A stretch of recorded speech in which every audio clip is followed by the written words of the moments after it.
Guest joining us right now, we're going to be talking with Chris Spruill. He's with Enhanced Group, and we're going to be talking about how to make your website work as good as it possibly can. Chris, how are you doing, sir? I'm doing good. Thanks for having me on the show again. Yeah, we're glad to have you back. We've talked to Chris in the past about all kinds of fun stuff, but today we're going to talk about something that most people don't think about. When they go to a website, they see the fancy pictures and the fun stuff out front, but that's just the tip of the iceberg. There's this whole back end that really matters, doesn't it? Absolutely. The stuff that's in the background, the stuff that's on the back end that people don't necessarily see when they go to a website, that's probably more important than the stuff that they do see, isn't it? Absolutely, especially when it comes to your marketing, be more effective. When people put a website out for whatever reason, they're typically wanting to get some traffic to that website. They want people to come and find them online. And a lot of the things you need to do are things that you don't, again, typically see on the website, but it's all built into the coding and all the fun stuff in the background. And is that what you guys do at Enhanced Group 1? A lot of business owners, they do the marketing, especially small business owners. They're in-house and their marketing teams are in-house. So you have a business owner that's been doing marketing for a few months, and they're, darn near close to pulling out their hair because it's like, they're thinking that they're doing everything right when it comes to marketing, and they're wondering why the prospect or the consumer isn't converting over to a paying customer. And a lot of that has to do with the website. So they say, okay, we got all this traffic, but these people are not actually going and following through.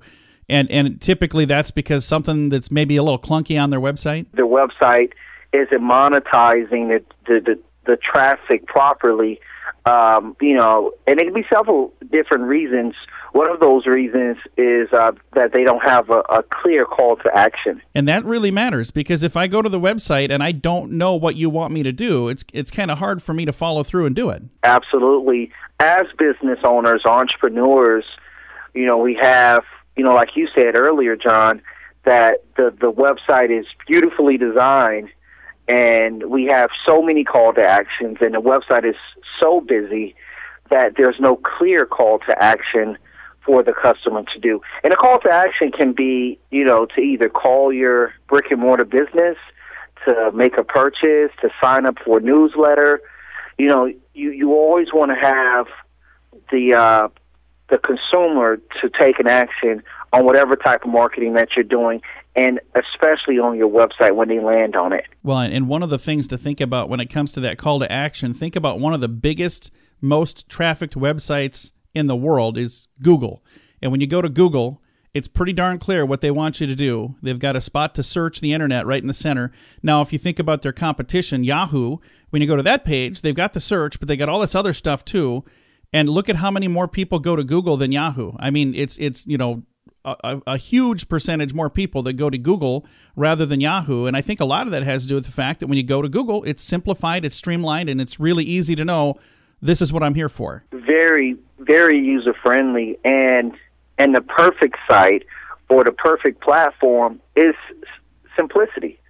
Yeah. Simplicity. As long as you can master simplicity, you're on another level.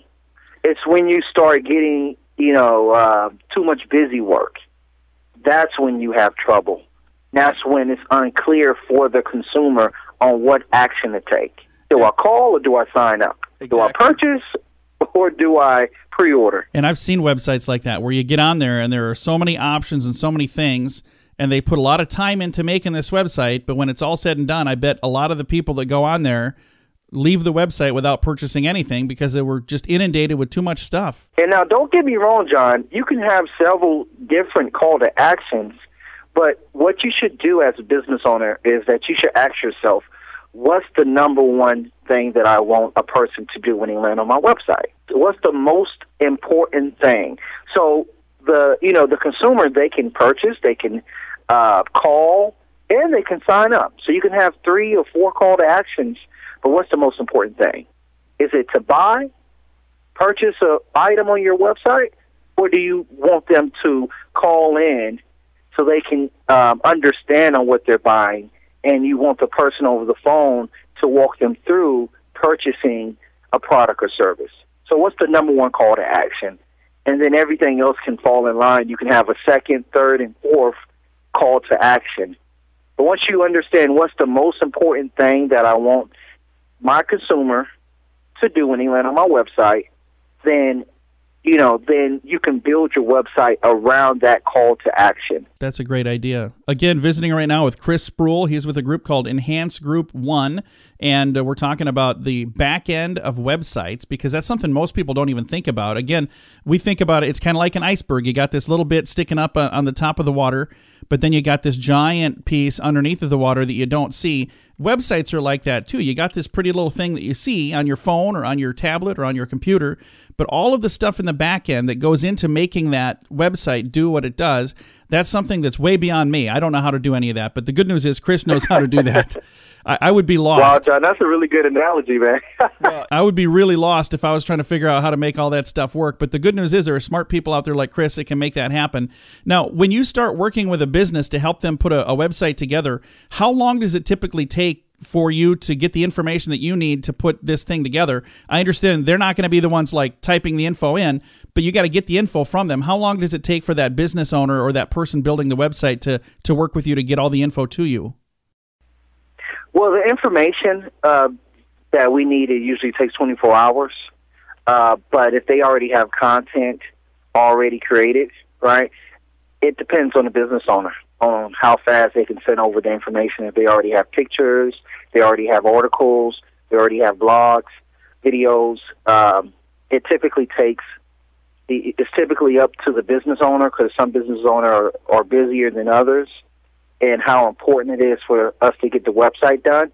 But for us to build out a website, it usually takes about 3 weeks to a month to build out a full-fledged website.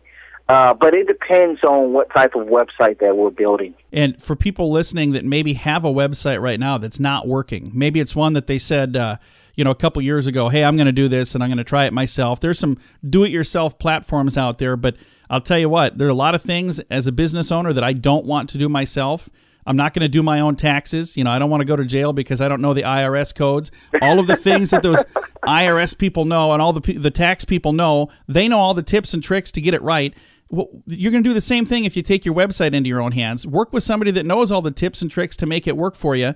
And if you do that, you're going to get a whole lot more out of your website, and you can do what you do best, and you can pay people who do this stuff for a living to do what they do best. So the whole key is you want your website to monetize the traffic. Yeah. And if you're not monetizing your traffic, your website isn't working. I mean, of course you need marketing, but even to take it a step further, you have what's called SEO, right? On page.